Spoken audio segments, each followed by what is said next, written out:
Croyez-vous que vous êtes vraiment libre? Prenez un moment avant de répondre. Vous vous réveillez et, instinctivement, vous attrapez votre téléphone, cherchant sans but quelque chose de nouveau, quelque chose pour vous changer les idées. Vous prenez peut-être un café, ensuite une dose rapide de dopamine pendant qu'une vidéo ou une chanson joue en fond sonore pour rompre la monotonie. Lorsque vous vous rendez à votre travail ou à votre cours, vous êtes assailli par encore plus de stimuli, un flot de podcasts, de mises à jour sur les réseaux sociaux et d'alertes incessantes. Puis, dans ce rare moment de silence, que se passe-t-il? Un étrange malaise surgit. Un vide subtil qui vous pousse à rechercher une nouvelle source de réconfort instantané, une autre distraction passagère. Le problème ne réside pas dans le plaisir en lui-même. Le plaisir est un mécanisme de survie, un système de récompense évolutif conçu pour nous pousser vers ce qui nous aide à nous épanouir. Mais que se passe-t-il lorsque ce plaisir devient notre limite? Lorsque le désir constant de quelque chose d'agréable nous asservit dans une boucle sans fin de satisfaction instantanée? Il y a près de 100 ans, Aldous Huxley avait prévu cela. Alors qu'Orwell mettait en garde contre un avenir régi par la peur et le contrôle. 1984. Huxley imaginait quelque chose d'encore plus sombre. Un monde où la soumission ne nécessiterait pas la force. Où les gens seraient si saturés d'amusement et de plaisir que la résistance ne leur traverserait même pas l'esprit. Un monde où les chaînes ne seraient pas nécessaires, car les gens chériraient volontiers leur propre servitude. Regardez bien autour de vous. Que voyez-vous? Une culture rongée par le divertissement. Une société en quête incessante de plaisir, cherchant à engourdir chaque inconfort dès qu'il apparaît. Mais quel en est le prix? Cette quête incessante de joie momentanée vous libère-t-elle, ou vous enferme-t-elle dans une cage? C'est ce que cette vidéo explore. Comment notre monde actuel nous entraîne à rechercher le plaisir comme une forme subtile de manipulation, et comment ce désir pourrait vous transformer en quelque chose que vous n'auriez jamais imaginé. Un esclave par choix. Si vous pensez que vous dirigez vos propres pensées, restez avec nous. Vous pourriez vous rendre compte que le contrôle a toujours été une illusion. Le véritable esclavage n'a pas besoin de barre au poing, cela n'exige ni violence ni oppression. Une seule chose est nécessaire, le plaisir. Quand le plaisir devient le fondement de l'existence, alors la domination porte le masque de la liberté. C'est exactement ce que Huxley décrit dans Le meilleur des mondes. Imaginez une civilisation où la curiosité est écrasée par un amusement constant. Où la quête de sens est remplacée par des sensations superficielles. Où le plaisir n'est pas seulement une option, il est obligatoire. Dans le cauchemar de Huxley dès la naissance, les gens sont conçus pour éviter l'inconfort à tout prix.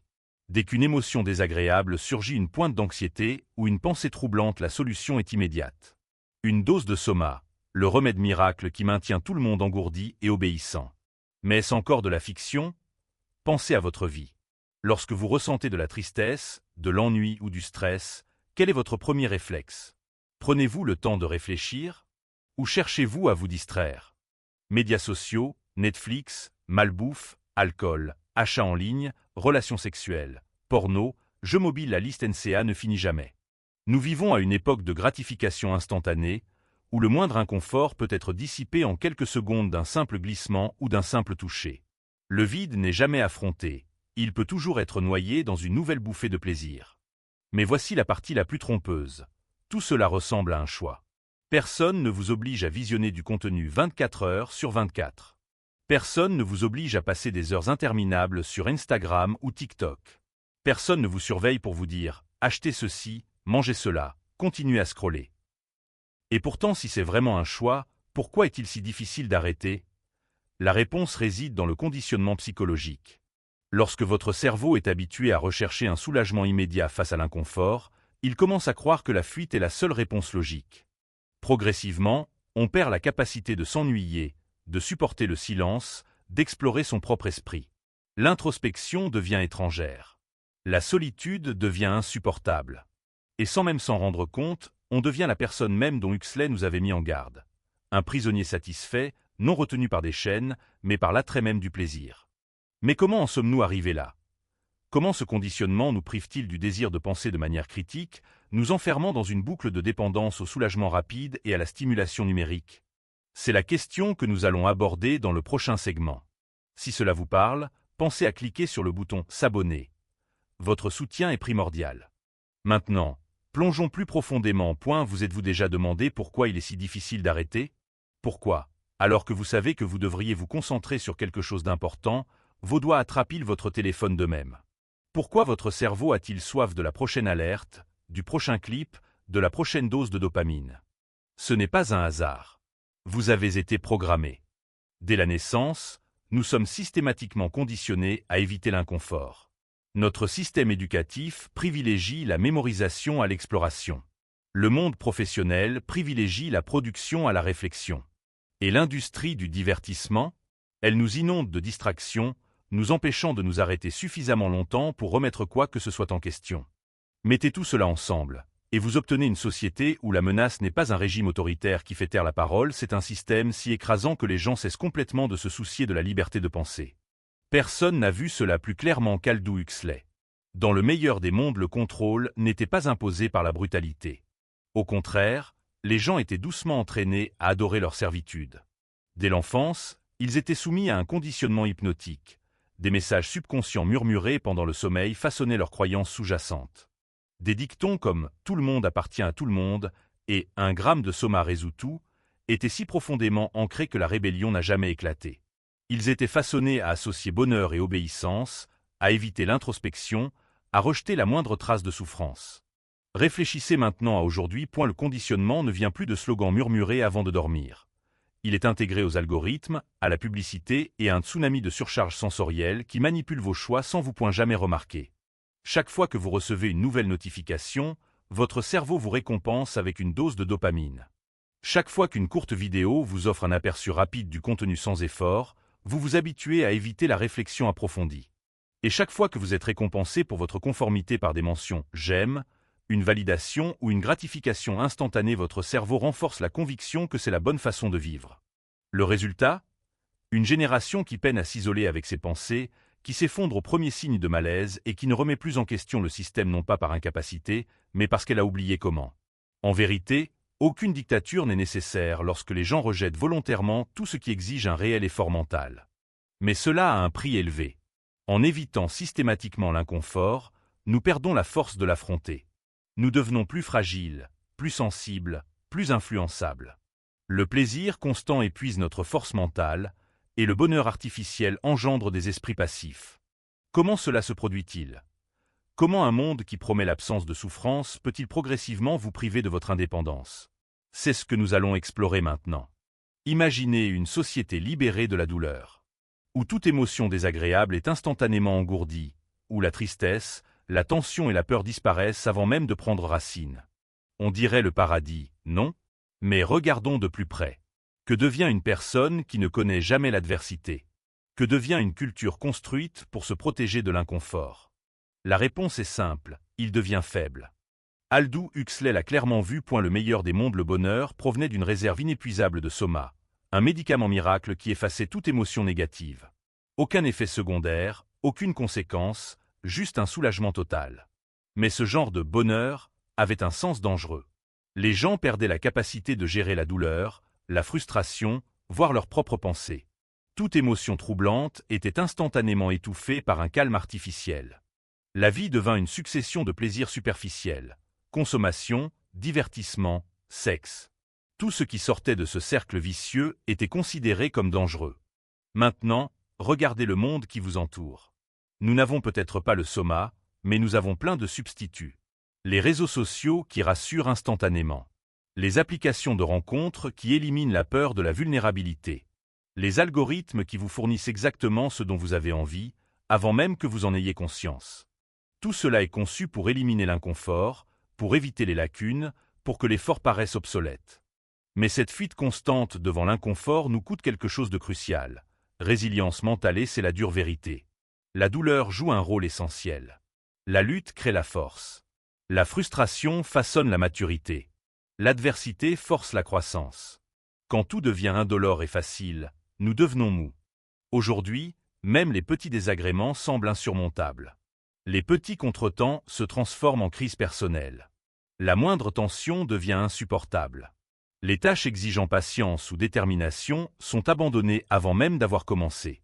Nous sommes programmés pour éviter la montée, pour rechercher ce qui nous semble le plus facile, le plus rapide et le plus agréable. Et cela nous rend plus faciles à manipuler. Car une population mentalement forte, qui accepte l'inconfort et en tire des leçons, ne sera jamais facile à contrôler. Elle n'acceptera pas en silence les limites que les autres lui imposent. Elle n'échangera pas sa liberté contre une aisance passagère. Mais une culture qui s'accroche au confort à tout prix? Voilà le genre de société qu'il est possible de gouverner, point sans résistance.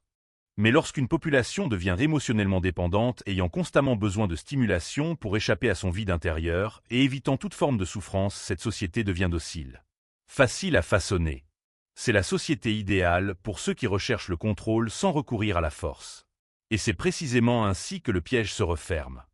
Ce qui semble être la liberté, la capacité à échapper à l'inconfort, devient peu à peu une prison. Pourtant, il existe une issue. Pour sortir de ce cycle, il faut commencer par reconnaître la différence entre plaisir et but, car si le plaisir peut nous envoûter, le but a le pouvoir de nous libérer. Et c'est précisément là que nous allons. Posez-vous honnêtement la question: que recherchez-vous vraiment dans la vie? Le bonheur ou un sens? Le plaisir ou un but? La réponse peut paraître évidente, mais y avez-vous vraiment réfléchi? Nous avons été conditionnés à croire que le bonheur est le but ultime de la vie. Mais comment la société moderne définit-elle le bonheur? Un flux incessant de gratification instantanée, des likes, des achats impulsifs, des relations sans intérêt, des séries télévisées sans fin, de la nourriture hyper appétissante qui vous fait planer puis vous fait sombrer dans un creux. Ces choses satisfont brièvement, mais elles ne durent jamais. Et c'est là le problème. Le plaisir s'estompe. Il faut toujours le recharger, sinon le vide revient. Réfléchissez maintenant au tournant de votre vie. Les moments qui ont façonné votre personnalité. Étaient-ils des moments de plaisir fugace, ou étaient-ils le fruit de l'effort, de la lutte et de la croissance? Viktor Frankl, le psychiatre et survivant de l'Holocauste, révélait dans La quête de sens de l'homme que l'être humain ne peut vivre sans un but. Il a observé que même dans des souffrances inimaginables, ceux qui survivaient dignement étaient ceux qui découvraient un sens au-delà de leur douleur. Et c'est là tout le paradoxe. La poursuite du plaisir nous adoucit, mais la quête d'un but nous rend plus forts. Le plaisir est facile à atteindre, vite consommé et hautement addictif. Le but exige du travail. Il exige patience, endurance et clarté. Mais contrairement au plaisir, le but ne s'estompe pas. Il prend corps en vous. Il vous donne une raison d'avancer quand tout le reste semble vide. Pourtant, le monde moderne fait tout pour vous empêcher de trouver un but. Ce but exige de la lenteur. Il exige solitude, profondeur et volonté d'affronter les difficultés, autant d'atouts qui défient les lois de la consommation rapide. Une personne qui vit avec un but n'a pas besoin de distraction constante. Elle ne cherche pas à remplir chaque seconde d'inactivité de bruit. Elle n'est pas vulnérable à l'attrait d'un bonheur artificiel et rapide. C'est pourquoi le système vous inonde de stimuli. Pour vous maintenir déconnecté de ce qui vous rend intouchable, le sens.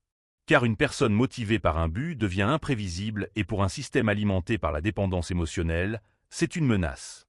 Alors si vous avez l'impression qu'il manque quelque chose dans votre vie, la solution n'est peut-être pas de rechercher plus de plaisir.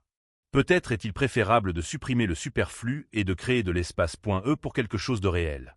Peut-être que la véritable voie à suivre n'est pas de courir après plus de distractions, mais de se débarrasser de celles qui encombrent déjà votre vie.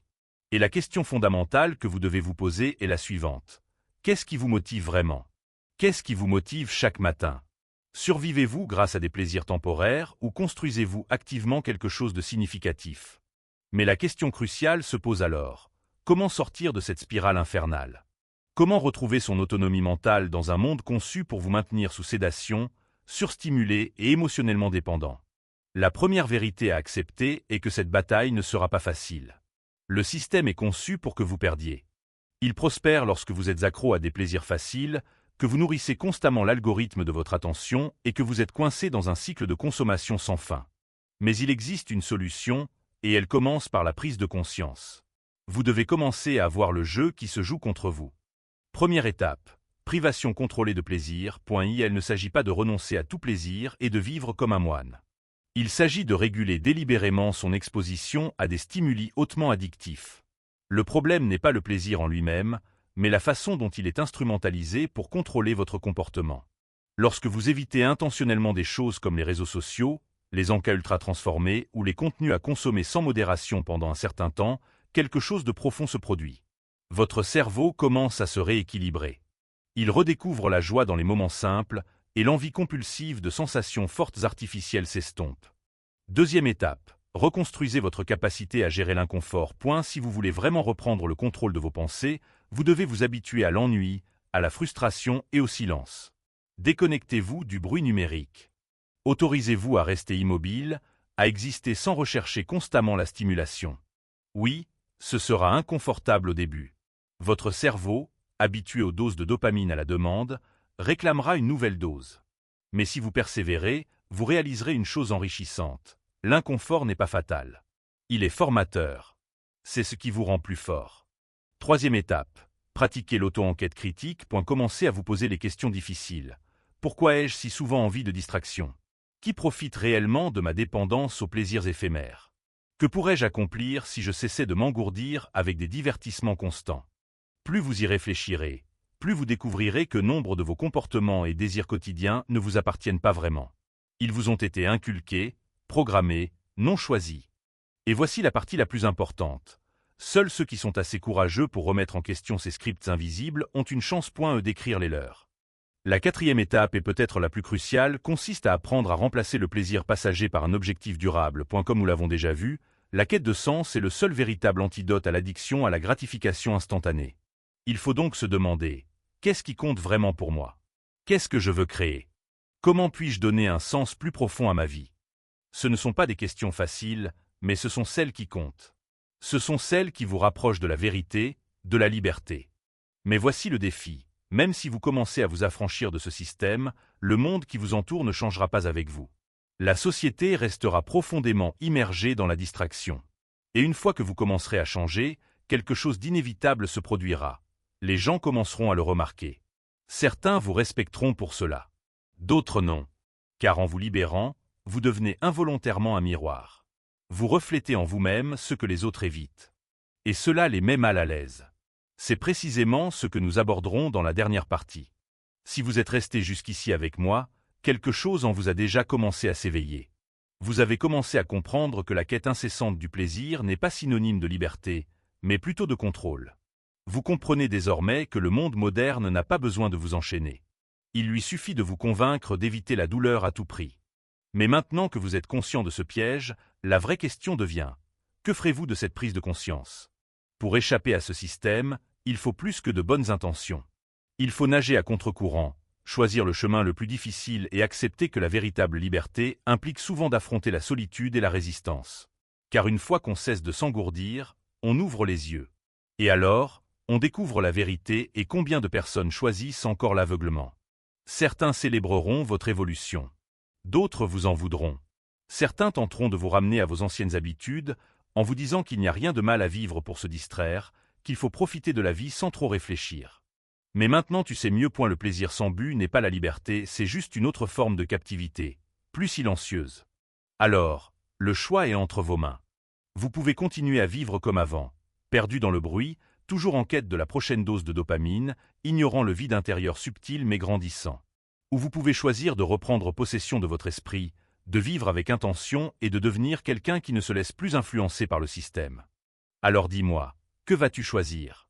Vous êtes-vous déjà senti pris au piège de ce cycle? Avez-vous remarqué comment la société utilise le plaisir pour nous maintenir dans la soumission? Partagez votre avis ci-dessous. Car la prise de conscience commence par se poser les bonnes questions, et se poser les bonnes questions est le premier pas vers la véritable libération. Et si ce message vous a interpellé, s'il vous a fait voir le monde sous un angle nouveau, n'oubliez pas d'aimer et de vous abonner. Ici, nous ne nous contentons pas de consommer. Nous réfléchissons. Nous questionnons. Nous découvrons les vérités cachées sous la surface. Alors si vous êtes prêt à continuer d'évoluer, appuyez sur le bouton d'abonnement et activez les notifications, car ce voyage est loin d'être terminé. Rendez-vous dans la prochaine vidéo.